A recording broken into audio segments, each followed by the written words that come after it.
A passionate pursuit of choices. I used to work at a financial firm in New York with a very smart group of people, and I had a terrific boss whom I admired greatly. I went to him and told him I was going to start a company that would sell books on the internet. He took me for a long walk in Central Park. He listened very carefully and he said, "That sounds like a good idea, but it might be an even better idea for somebody who doesn't already have a good job. You can have a job, you can have a career, or you can have a calling. If you can somehow find a way to have a calling, you've really hit the jackpot because that's a great skill." I met him 25 years ago and he said, "I want you to invest in my giant company." I asked him, "What are you going to do?" He said, "I'm going to open a bookshop in my garage and I'm going to sell online. People will shop online and I'll ship from the garage. But if you invest in my giant company, one day I will be one of the richest people in the world and I will earn more than $100 billion. First of all, 25 years ago, there was no such thing as $100 billion. Statistically, it didn't exist. Countries didn't have that much money. Even the national debt wasn't $100 billion. And this 26-year-old kid is telling me he's going to be the richest person in the world because he has a garage and the internet. That was his reality. He didn't know it, and neither did I. But the difference between him and me was that I laughed and ridiculed him, and he clapped for himself because he was on the right path at a wonderful time. I sat there and thought, there's no way this business is going to grow. Do something you are passionate about. Don't try to chase a whim that will save the day. From that perspective, it was a really difficult choice, but ultimately I realized that I had to take a chance. I didn't worry about the regret of trying and failing. I suspected that the decision of never having tried would haunt me. After much thought, I chose the less safe path of following my passion, and I'm proud of that decision. When I was a little kid, I would invent things in the garage: an automatic gate closer from cement-filled tires, an umbrella, and a solar cooker that didn't work very well, made of aluminum foil. I invented panel alarms to trap my siblings.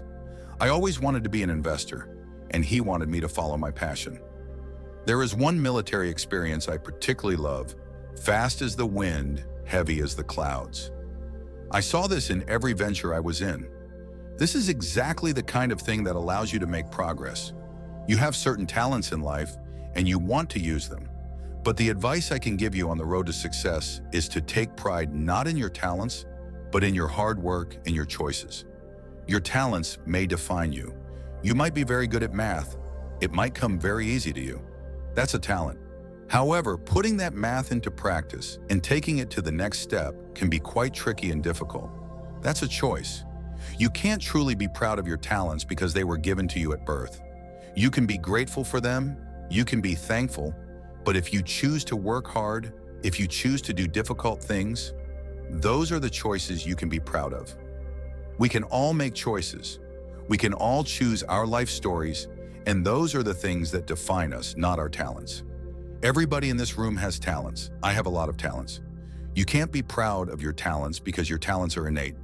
You can be tall, or you can be very good at math, or you can be extremely beautiful or handsome. There are many talents, and you can only be proud of your choices because if you act in accordance with them, you can choose a comfortable and easy life, or you can choose a life of service and adventure. When you're 80 years old, what is one of the things you'll think you can be proud of? You will be more proud of choosing a life of service and adventure. There has never been a better time to be alive. The amount of inspiration the world has generated for me is incredible. And I think the amount of change, invention, and opportunity is insane for many people. Your life is starting, the life you are writing from scratch, all by yourself. How will you use your talents? What choices will you make? Will inertia be your guide, or will you follow your passions? Will you follow dogma, or will you be original? Will you choose a comfortable life or a life of service and adventure? Will you give up in the face of criticism, or will you pursue your beliefs? When you are wrong, will you blame or apologize? Will you protect your heart from rejection, or will you act when you fall in love? Will you avoid taking risks, or will you be a bit of a daredevil? When it's tough, will you give up or be relentless? Will you be cynical or constructive? Will you be clever at the expense of others, or will you be kind? Every time you find a way to provide tools and services that allow other people to use their creativity, you've really accomplished something. If you have a career, you are very lucky. Many people end up having a job. If you don't love your job, you can never be good at it. All the curious minds of the ages like Jules Verne, Galileo, and Newton would have wanted to be alive right now. As a civilization, we will have many capabilities, just as you, sitting in front of me, have many capabilities as an individual. How are you going to use those talents?